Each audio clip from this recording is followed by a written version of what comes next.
Եվ այս պահին Նիկոլ Փաշինյանը լուծում է մեկ տրիվիալ խնդիր, ինչպես փրկել իր եւ իր կնոջ կյանքը, իր ընտանիքի վերջ, այլ խնդիր Նիկոլ Փաշինյանը այս փուլում չի լուծում, եւ եթե դրա համար պետք լինի զոհաբերել Հայաստանը, եւ եթե դրա համար պետք լինի հանձնել անգամ Երևանը, ինքը դա անելու է, որտեւ Նիկոլի կյանքի, ես չեմ խոսում իշխանության, կյանքի անվտանգության մնացել է երկու երաշխավոր, Ալիևը եւ Էրդողանը, այլ որևէ կյանքի իր ընտանիքի կյանքի երաշխավոր Նիկոլ Փաշինյանը չունի եւ իդեպ այստեղ գալուց Սիրելի Ժաննա, հիշում եք, որ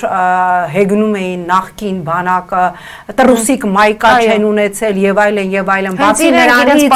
բացի նրանից, որ ծնողները Նիկոլի բանակ ամեն ինչ են տանում, տրուսիկ, մայկա,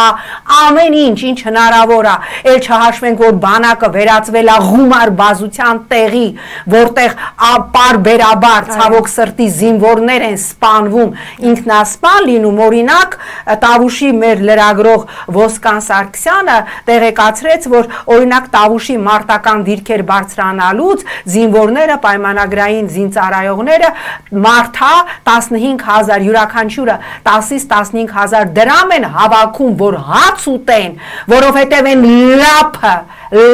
հա, որ տալիս են Նիկոլի բանակում ուտել հնարավոր չի։ Հիշում եք Աննա Հակոբյանի արտիքցի ընկերուհին, որ ելակ էր աճացնում, բերեցին ելակը, բիզնես պրոյեկտ իրականացրեցին բանակի վրա, ելակը սաղացրեցին, հիմա էլ մարտական դիրքեր բարձրանալուց զինվորները, պայմանագրայինները 10-ից 15,000 դրամ են հավաքում, որպեսզի ասում են խայտարակ կոնսերվաները, որ բացեք, դա ուտել հնարավոր չի, որպեսզի հաց ուտեն։ Էս էլ Նիկոլի, որ ասում էր մեր բանակում այլևս արտլանչ ու Միշլին ռեստորանի ճաշեր են ուտում, ելակ են ուտում եւ տիրամիսյու են ուտում, զինվորը փող է հավաքում, որ սնվի։ Ես էլ չեմ խոսում բանակի կրիմինալ բարքերի մասին, ես էլ չեմ խոսում են